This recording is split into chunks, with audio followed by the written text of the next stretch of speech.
एक सूरत पढ़ी। सबसे पहले सूरत की तरफ आना चाहूँगा। सूरह कौसर पढ़ी जो कुरान की सबसे छोटी सूरत है। अल्लाह ने अपने हबीब की अज़मत को बयान करना चाहा, फरमाया हबीब इन्ना आतैनाकल कौसर, हमने आपको कौसर अता की। फसल्ली लिरब्बिका, बस अपने रब के लिए नमाज पढ़िए। वनहर, और कुर्बानी कीजिए। इन्ना शानिअका हुवल अबतर, बेशक आपका दुश्मन ही तबाह बर्बाद हो जाएगा। इस आयत का शान नज़ूल वो बड़ा लंबा है, लेकिन मैं सिर्फ असल मौजू की तरफ आना चाहूँगा। इसमें अल्लाह ने अपने हबीब को नमाज पढ़ने का हुक्म दिया, और आइम्मा ने इसकी तफसीर में लिखा कि यहाँ से मुराद नमाज ईद है, कि रब अपने हबीब को हुक्म दे रहा है, हबीब फसल्ली लिरब्बिका, अपने रब के लिए नमाज पढ़िए। वनहर, और कुर्बानी कीजिए। अब अगर कोई बंदा कहे नहीं यहाँ से कोई और नमाज मुराद थी, फ़र्ज नमाज मुराद थी, तो उसका ये जुमला कहना ही गलत है। क्यों? क्योंकि आगे कुर्बानी का जिक्र है। आगे क्या है? आगे जिक्र कुर्बानी का है। तो कुर्बानी के साथ जब किसी नमाज का जिक्र आएगा तो वो फकत नमाज ईदुल अजहा ही होगी।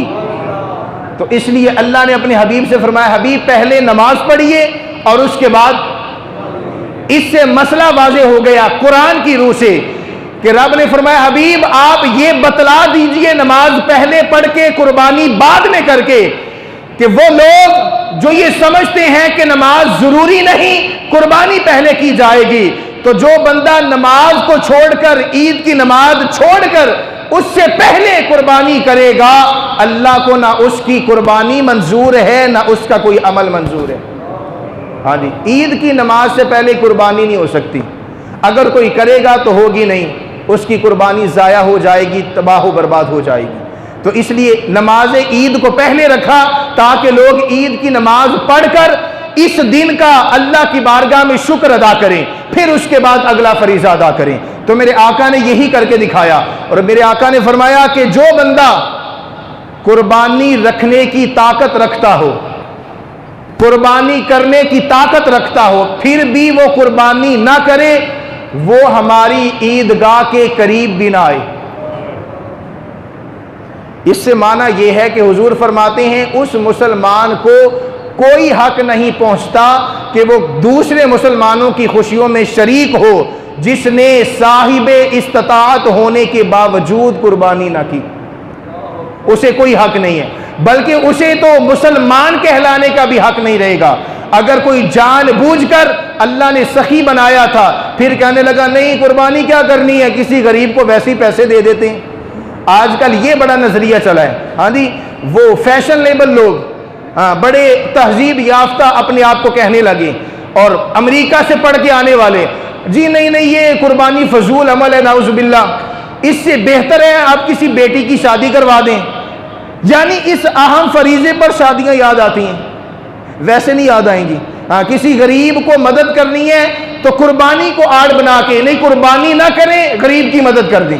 ये याद रखिए, कुर्बानी एक मुस्तकिल इबादत है। क्या? और मुस्तकिल इबादत का कोई नेमुल बदल नहीं होता है। इससे बेहतर आप चाहे हज कर लें, कुछ भी कर लें, करोड़ों पैसा भी किसी गरीब की शादी पर या किसी पर लगा दें, लेकिन कुर्बानी का नेमुल बदल क्यों? क्योंकि ये मुस्तकिल इबादत है। ये बिल्कुल ऐसी इबादत है कि जैसे नमाज मुस्तकिल इबादत है, कि जो कोई बंदा नमाज के मुतालिक भी ये नहीं कह सकता कि ठीक है मैं नमाज नहीं पढ़ता, वैसे ही अल्लाह की बारगाह में खड़ा रहता हूं। कितना अजीब मामला है कि वैसे मैं खड़ा हो जाता हूं, नमाज मैंने नहीं पढ़नी। तो नमाज जैसे मुस्तकिल इबादत है, कुर्बानी भी ऐसे मुस्तकिल इबादत है। इसका हुक्म है, मेरे आका ने करके दिखाया है, और आका के बाद सहाबा ने किया है, आइम्मा ने किया है, मुज्तहिदीन ने किया है, मुफस्सिरीन ने किया है, और आज तक और क़यामत की सुबह तक ये सिलसिला जारी और सारी रहेगा। अब आइए असल मुद्दे की तरफ।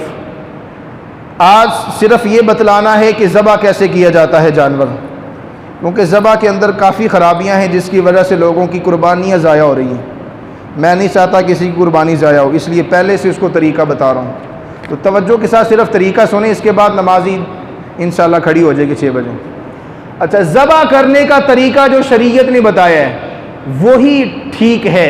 अगर कोई बंदा अपने ख्याल में अपने ज़म में बना के बैठे तो उसकी वजह से उसकी कुर्बानी मकरूह हो जाएगी, लेकिन अगर कोई शरीयत के उसूलों पर चलकर जानवर को ज़बा करता है कुर्बानी भी कबूल होगी और अजर अजीम की दौलत से माला माल होगा। अब शरीयत ने क्या बतलाया? शरीयत हमारी इतनी वाज़ेह है, मेरे आका जो शरीयत हमें देखेगी कि इसमें कुर्बानी के जानवर को उसकी गर्दन पर छुरी चलाने तक हिदायत इस्लाम के अंदर मौजूद है। कोई बंदा ये नहीं कह सकता कि मैं छुरी कैसे चलानी, मैंने पता लगेगा इस्लाम ने की क्या है। हाँ, इस्लाम ने कहा छुरी कैसे चलानी। इस्लाम ने तो छुरी चलाने का तरीका तक बता दिया। अभी भी लोग समझ में बैठे केड़ी किताब से मिलेगा? छुरी चलाने का तरीका मेरे आका ने बतलाया है। अब कोई पीछे कसर रह गई? अब भी अगर कोई कि नहीं मुझे हिदायत नहीं मिली थी, हाँ तुझे नहीं मिली, हिदायत तो सारी आई पड़ी है, कुरान की शक्ल में सारी हिदायत मुकम्मल है। हमें मुझे कोई बंदा कहे ना कि सर किसी के लिए हिदायत की दुआ करें, तो मैं कहता हूँ माजरत के साथ ये जुमला ही गलत है। हाँ, इसको चेंज करें, अब जमाना काफी बदल गया, चेंज होना चाहिए। ये जुमला ही गलत है कि इस बंदे के लिए हिदायत की दुआ करें। क्यों भाई? हिदायत आई नहीं है, हुजूर की शक्ल में आई नहीं हिदायत, कुरान मौजूद नहीं है हर घर में। अब किस हिदायत की ये बात करते हैं लोग? सिर्फ मानना पड़ेगा। क्या है?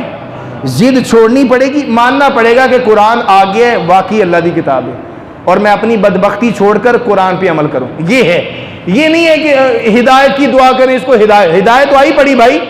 ये बिल्कुल ऐसे ही कोई बंदा समंदर के किनारे बैठ के कहे कि मुझे प्यास लगी है।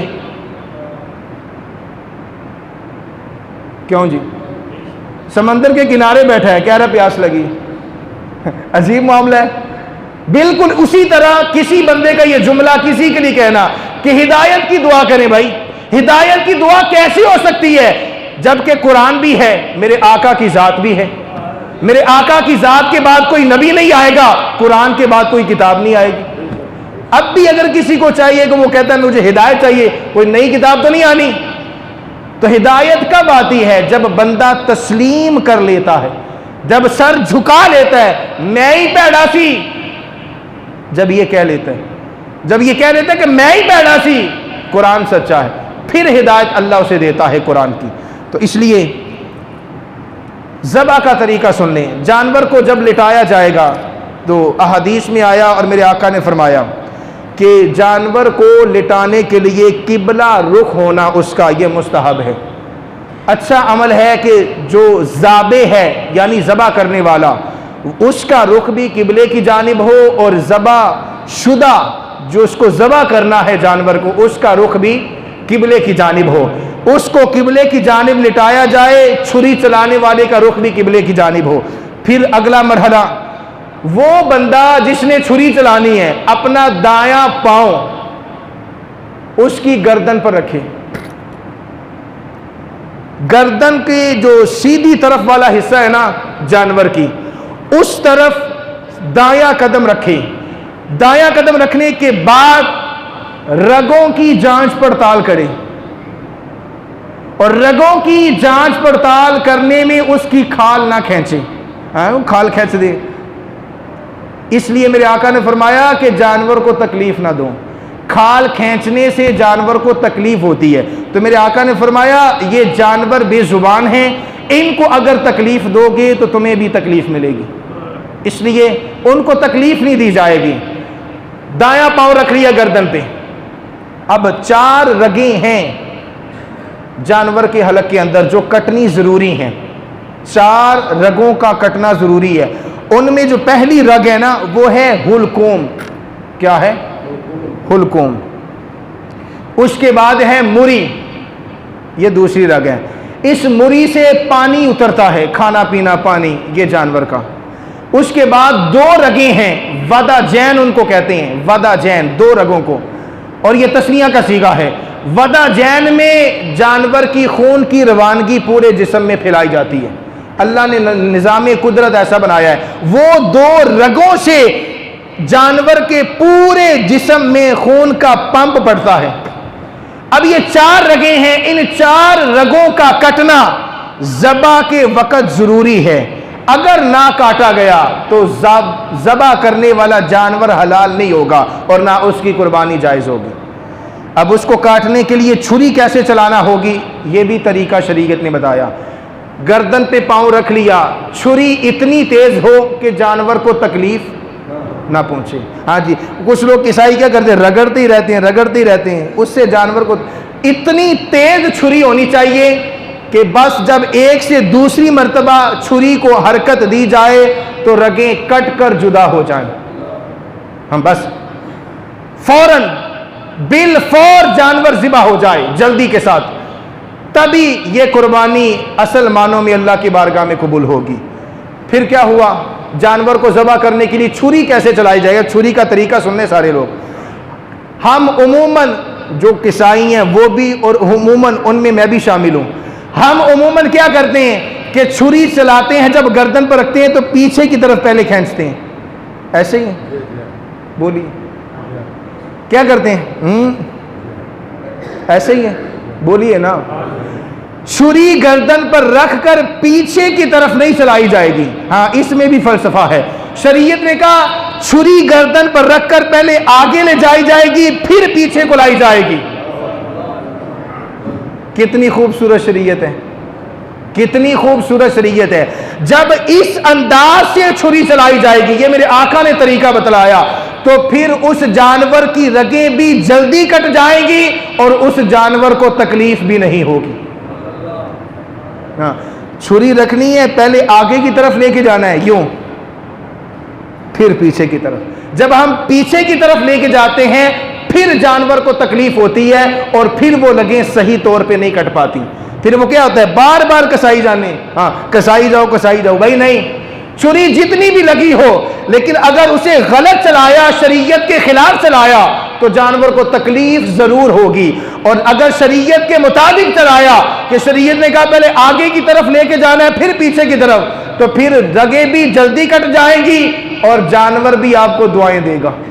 हाँ, जानवर दुआ देता है, बवक्ते ज़बा दुआ देता है। हाँ जी, और इसी वजह से मेरे आका ने फरमाया जब वो दुआ देता है तो उसका खून जमीन पर बाद में गिरता है, कबूलियत पहले हो जाती है।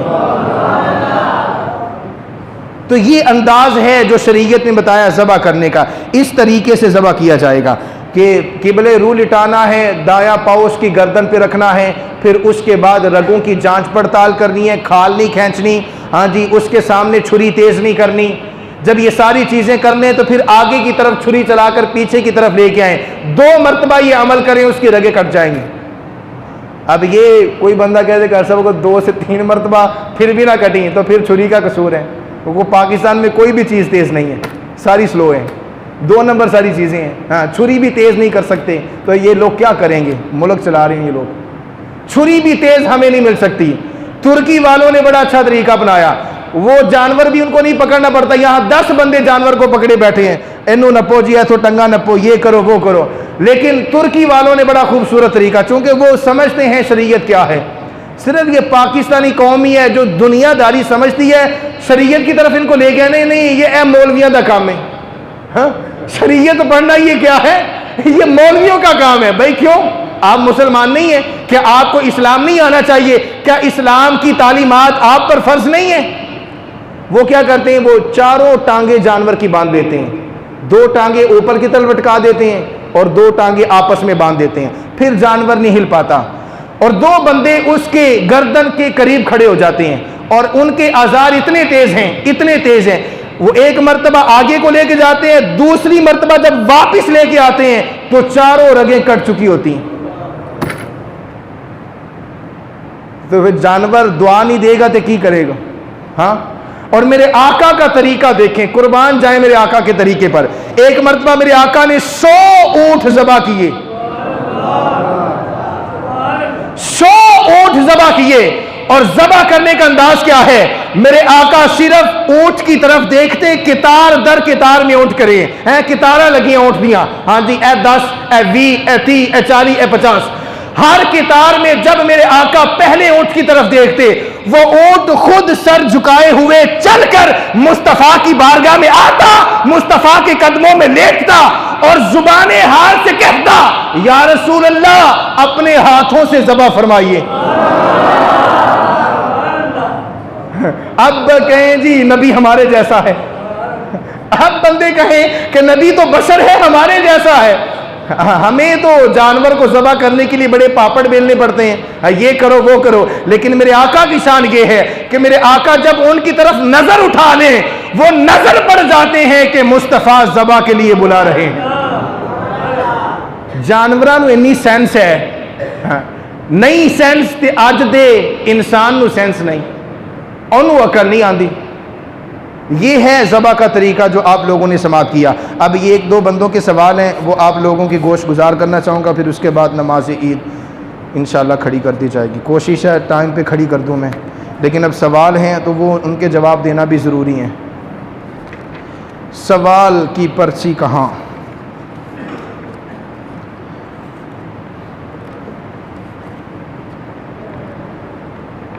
अच्छा, सवाल ये था बंदे का कि कितनी पैसों का मालिक होना कुर्बानी के लिए ज़रूरी है, कि कितनी रकम हो तो फिर उसको कुर्बानी वाजिब हो जाएगी। ये पहला सवाल था। देखिए, कुर्बानी के वाजिब होने के लिए 52.5 तोले चांदी या उतनी रकम का इन 3 दिनों में, जो कुर्बानी के 3 दिन हैं, मौजूद होना ज़रूरी है। जब ये पैसे होंगे और ये पैसे ऐसे हैं कि ये ज़रूरियात ज़िंदगी से अलग हों, ये नहीं है कि अगर किसी बंदे के पास 50,000 रुपये है, उसी में उसने घर का खर्चा करना है, सब कुछ करना है, तो फिर जानवर कितों ले आना है? कुर्बानी इजाफी बोनस पे है, लोग समझ ही नहीं पाए। हाँ, नक रखन वास्ते, बरादरी को खुश करने वास्ते कर्जा उठा के, एक बंदे पे 12 लाख कर्जा था, उसने कहा मैं फिर भी कुर्बानी करनी। क्यों? नक नहीं रहती। अब देखिए, कुर्बानी अल्लाह के लिए है, कर हम दुनियादारी के लिए रहें तो फिर क्या कबूल हो जाएगी अल्लाह की बारगाह में? कितना अफसोसनाक मरहला है ये मुसलमानों के लिए कि जो काम है ये अल्लाह के लिए और खालिसतन अल्लाह के लिए है, उस काम में भी हम नाक का मसला बनाए बैठे हैं और दुनियादारी की खुशी चाहते हैं, रब की खुशी नहीं चाहते। तो ये याद रखिए, 52.5 तोले चांदी या उतनी रकम बनेगी 40 से 50 हज़ार रुपया कमो बेश।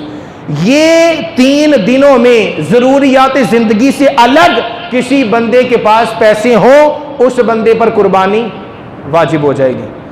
अब दूसरा सवाल ये था कि बंदा ले आया जानवर घर में, तो क्या सारी फैमिली की तरफ से वो होगी? नहीं। अगर वो छतरा या बकरा लेके आया तो उसमें एक ही जान है, हाँ, एक नफ्स की तरफ से अदा होगी, क्योंकि मेरे आका ने फरमाया जो बकरा है, दुम्बा है, भेड़ है, वो एक जान का मालिक है, उसकी तरफ से सिर्फ एक जान की कुर्बानी होगी। अलबत्ता मेरे आका ने फरमाया गाय में 7 हिस्से हैं। कितने? 7 हिस्से। अगर कोई बंदा बकरा लेके आया और उसने ये समझ लिया ऐ मैं लेके आया सारी फैमिली की तरफ से होगी, ऐसा नहीं है। जो बंदा लेके आया है फकत उसी के जुम्मे से कुर्बानी अदा होगी और दूसरे लोगों पर वो कुर्बानी नहीं रहेगी, क्योंकि अगर वो साहिब इस्तिताअत हैं, उनके पास इतने पैसे मौजूद हैं, तो वो अपनी अलग से कुर्बानी करेंगे, ना कि उसी कुर्बानी को समझे कि सारे घर वालों की तरफ से होगी। एक छतरा ले आंदा जी की होया सारे घर वालों ने की थी, नहीं, ऐसा नहीं होता भाई। एक बंदे की कुर्बानी एक ही तरफ से होती है।